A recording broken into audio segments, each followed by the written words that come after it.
Bonjour Antonine, ça va? Ravie d'être ici et de partager avec nos auditeurs cette belle expérience. En quelques mots, un chemin de vie pas simple, euh, avec beaucoup d'expériences et qui m'ont permis d'être là où je suis maintenant, avec aussi quand même des études, des formations. Et l'envie depuis toujours d'aider et de partager. Ça s'est fait en plusieurs étapes, euh, par de nombreuses expériences. En tout cas, j'ai démarré mon parcours par des études de médecine, que j'ai assez vite lâché parce que ça ne me correspondait pas. Un humain n'est pas un poumon, un foie, un rein, mais un tout. Et donc, je suis partie sur la médecine chinoise, avec l'apprentissage des points d'énergie, des méridiens, des choses comme ça. Et puis après, c'est formation en formation. J'ai aussi, c'est mon expérience personnelle qui m'a emmenée vers ces médecines parallèles et alternatives, puisqu'en fait j'avais une maladie génétique soi-disant inguérissable. Donc j'ai fait cobaye aux médicaments et c'est en médecine alternative qu'on m'a guéri en allant chercher la cause. Et en fait c'est ça, la médecine alternative, c'est médecine ancestrale, chinoise, indienne, japonaise, amérindienne. On est toujours en train d'aller à la source.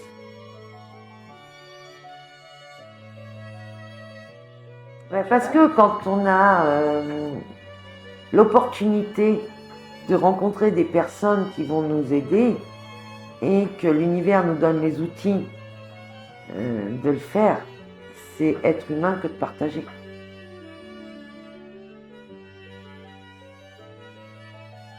Beaucoup de belles rencontres en fait. J'ai euh, j'ai participé à une constellation familiale qui était fabuleuse. Bon après depuis toujours je sais que je suis différente aussi. Parce que, entre autres surdouée, mais pas que. Et la personne justement qui m'a guéri de ma maladie génétique, euh, qui est une astrologue humaniste, m'a beaucoup aidée. Et en fait, ce qui est important de voir, c'est que dans un parcours, on n'est jamais seul. Et si on est un petit peu à l'écoute, si on sait un peu ouvrir les yeux, si on n'est pas dans le jugement, on a des belles personnes qui viennent nous accompagner et nous aider sur notre chemin. Et c'est ce que je fais actuellement, maintenant pour les autres.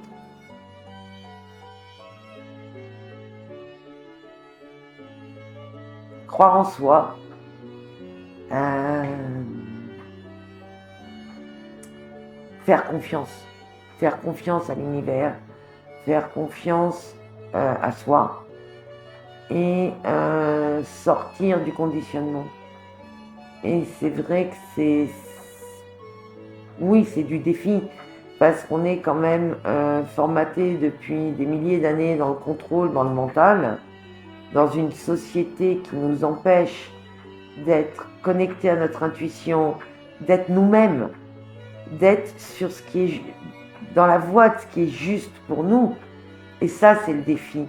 C'est le défi de dire non, en fait, vous êtes en train de me mentir, ça ne m'intéresse pas. Moi, je crois en ma foi, je crois en mon intuition, je crois en l'amour universel. Et c'est souvent très mal interprété euh, par les personnes qui sont beaucoup dans le jugement, dans le contrôle. Donc on a droit à des tas de choses, t'es une illuminée, t'es... Et en fait non, pas du tout. Moi je suis dans le factuel, je suis dans le concret, j'ai les pieds sur terre, le cœur ouvert et la tête dans les étoiles. J'ai un parcours qui fait que j'ai fait un énorme travail sur moi et je continue de toute façon parce que c'est le plus beau voyage qu'on fait sur cette terre. C'est un travail sur soi, c'est être de plus en plus dans l'amour, dans la compassion, dans cette foi absolue, encore une fois. Qu'est-ce que ça m'apporte? De la sérénité, de la paix, d'être heureuse tout le temps, même si, comme tous les humains, il y a des galères, hein, mais ça nous permet d'être factuel, de prendre du recul, et surtout de libérer les blessures émotionnelles, en fait. Et quand on libère ça, ben on est heureux et on est libre.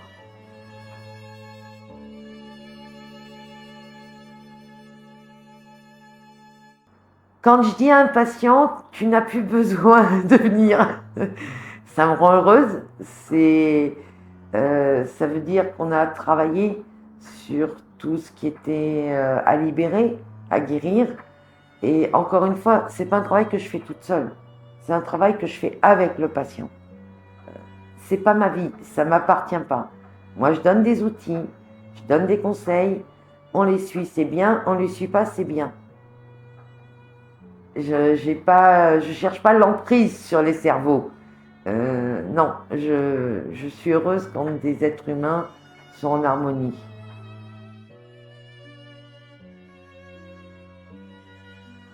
Alors, la thérapie holistique, c'est une globalité. C'est-à-dire que l'être humain, c'est prendre l'être humain dans sa globalité. Le corporel, le psy, enfin, c'est le soma et le psyché en fait. Donc le soma étant le corps, le psyché étant l'esprit et la psychologie. Mais c'est aussi la filiation, c'est aussi le sociétal. C'est-à-dire qu'on ne peut pas travailler sur un bout. Quelqu'un qui vient me voir, qui a une tendinite, je vais travailler son foie et sa colère. Quelqu'un qui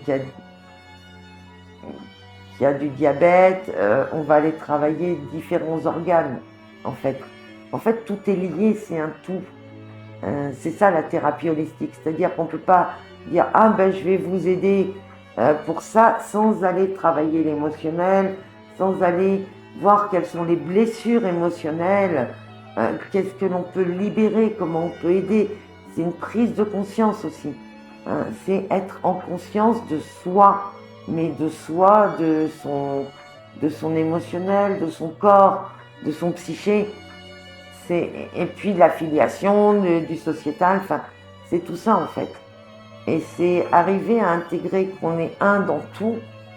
Donc ça, on l'intègre assez facilement. Ok, je suis un qui fait partie de tout. Mais c'est intégrer qu'on est tout dans un. En fait, je prends souvent l'exemple du désert et du grain de sable. Le désert est composé de grains de sable. Mais le grain de sable peut faire bouger une dune. Et la dune a besoin du grain de sable. Donc c'est vraiment ça. Être un dans tout, chaque humain est important pour l'humanité et pour l'univers.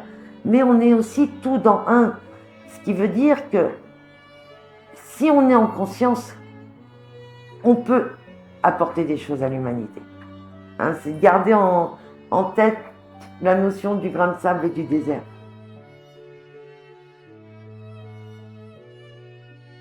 L'amour, inconditionnel, universel, la bienveillance, la compassion, et c'est aussi, c'est tellement nourrissant quand on donne des outils pour des libérations, pour guérir des blessures émotionnelles, encore une fois pour aller vers un mieux-être pour l'harmonie, c'est nourrissant en fait. C'est vraiment nourrissant et c'est des vraies valeurs.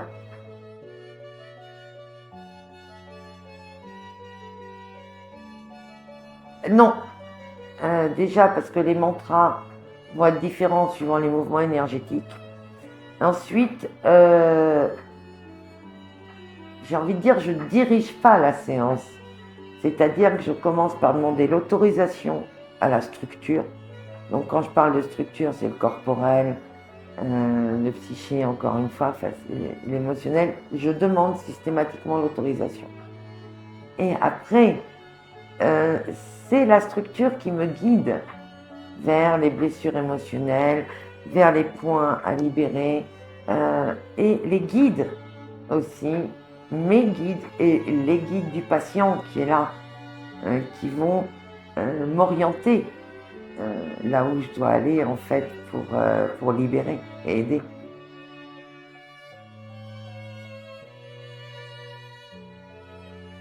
Il n'y a pas de séance type puisqu'il n'y a pas deux humains pareils. Non, en fait, une séance, comment fonctionne une séance? Donc déjà, je demande l'autorisation. Ça, c'est encore une fois, c'est super important. Donc je pose ma main sur le cerveau affectif et après, je vais sur les points. Je donne des informations pour le cerveau conscient. J'explique. Alors, je ne dis pas tout ce que je fais en séance parce que sinon, les séances dureraient 8 heures et pas 2 heures, 2 heures et demie.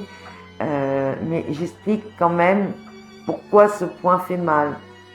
Si je vais sur un point à l'arrière des genoux, ça va être le contrôle, le mental. Et j'explique aussi, ben voilà, vous êtes dans telle blessure émotionnelle ou dans tel fonctionnement pour telle et telle raison. Je donne des outils, je donne des explications. Des fois, je dis des choses qui ne font pas forcément plaisir, mais qui sont dites pour avancer.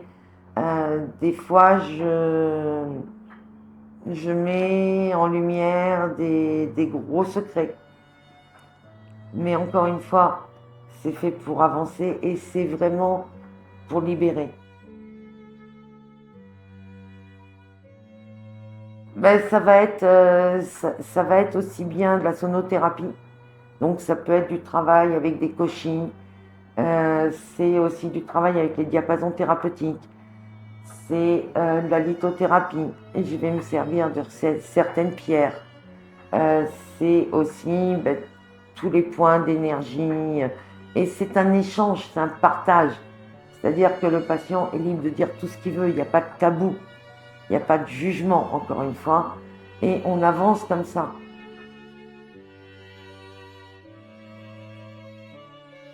La joie d'aider, la joie de guérir, la joie de voir des êtres humains aller mieux. Et tout est énergie. Parce que bon, actuellement, je me spécialise en médecine quantique et neurosciences. Et tout est énergie. Donc en fait, cette approche, elle est vraiment dans la globalité. Et c'est ça qui est bien, parce qu'on va aussi bien, et c'est juste en fait, on va travailler le corps, on va travailler l'esprit, on va travailler l'intuition, on va travailler l'âme. On travaille vraiment sur cette globalité. Et encore une fois, et je le redis et j'insiste, c'est un travail que je fais avec le patient. Je ne le fais pas seul. Je refuse de le faire seul. Puisque chaque personne qui vient me voir doit être en conscience. Et donc, si la personne est passive, elle n'est pas en conscience.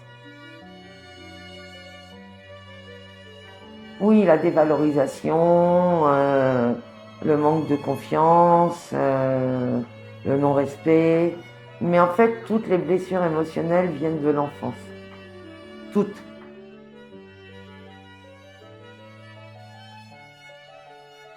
On commence sa journée par se poser. On ne court pas. Et commencer le matin quand on se réveille à remercier son corps. Donc après, ça peut prendre 2 secondes, comme ça peut prendre 10 minutes, où on va toucher les parties de son corps et les mettre en éveil doucement. Et avant de poser un pied par terre, c'est prononcer cette phrase. C'est une belle journée pour moi. C'est super important. Pourquoi? Parce que, encore une fois, tout est énergie. Donc, l'intention, la pensée, le mot, l'action ont des conséquences énergétiques. La loi d'attraction, le positif attire le positif, le négatif attire le négatif. Et oui, si je peux donner un conseil actuellement, dans les énergies actuelles, arrêtez de vouloir faire. Faire, votre cerveau conscient entend le matériel faire, dur comme du fer. c'est ça que votre cerveau conscient entend. Arrêtez de faire. Posez-vous pour agir. Et je peux donner un rituel du soir aussi. Pourquoi? Donc, parce que c'est bien le matin de se préparer à une belle journée. Et c'est bien le soir aussi de remercier pour cette journée. Et pour améliorer l'ancrage, et aussi les personnes qui ont un souci de confiance en elles, c'est de se mettre tous les soirs devant son miroir et dire à voix haute: je suis fière de moi aujourd'hui pour avoir fait, et on trouve une chose qu'on a fait pour soi. Ça va permettre de travailler le contrôle, de libérer le contrôle, puisque la confiance, le contrôle est inversement proportionnel à la confiance en soi, que la dévalorisation. On l'a un peu tous vécu dans cette société, donc ça va permettre de remettre de la confiance en soi, de ne pas avoir peur de dire je suis fière de moi. Ouais, c'est bien d'être fier de soi. En même temps, ça va poser quelque chose de très positif avant le sommeil.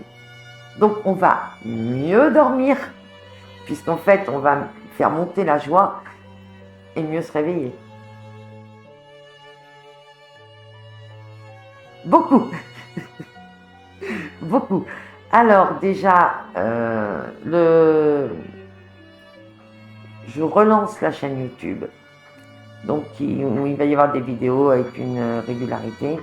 Ce podcast avec Antonine, parce que ça c'est quelque chose qui va être très très chouette et qui va permettre de donner vraiment des outils aux personnes qui les écouteront. Des cercles de partage, donc sur des thématiques différentes. J'en ai fait une sur l'impact des émotions sur les organes et le corps, une autre sur la respiration. Là, il y en a une très prochainement sur mieux dormir.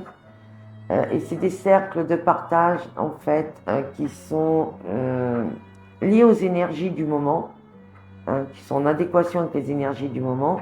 Donc ça, il y en aura 2 par mois. Ensuite, des masterclass, des webinaires. En fait, mon intention, au-delà des séances individuelles, est de pouvoir diffuser sur du collectif. Et en fait, c'est ça l'humanité. C'est une personne qui a des outils, qui les diffuse, et c'est du partage. Et on diffuse et on diffuse. Et chaque grain de sable peut diffuser. J'ai un site, donc pour l'instant, donc le nom du site c'est https mlthi en majuscule .now.site. Mon Instagram Muriel Livet, la page pro sur Facebook Thérapeute Holistique, le groupe privé Muriel Livet Thérapeute Holistique International, la chaîne YouTube Être Humain en Harmonie, 3 numéros WhatsApp. J'en ai oublié ou pas? Je sais plus. De toute façon, sous la description de ta vidéo, on pourra retrouver. Oui, on mettra toutes les coordonnées. Voilà.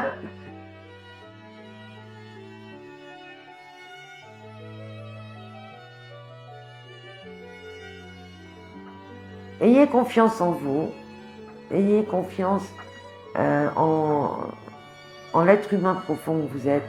Venez faire ce voyage vers vous-même, qui est un voyage magnifique. Et il y a une chose aussi que je voudrais ajouter, c'est que le travail qu'on fait ensemble, il n'y a pas de retour en arrière. On avance.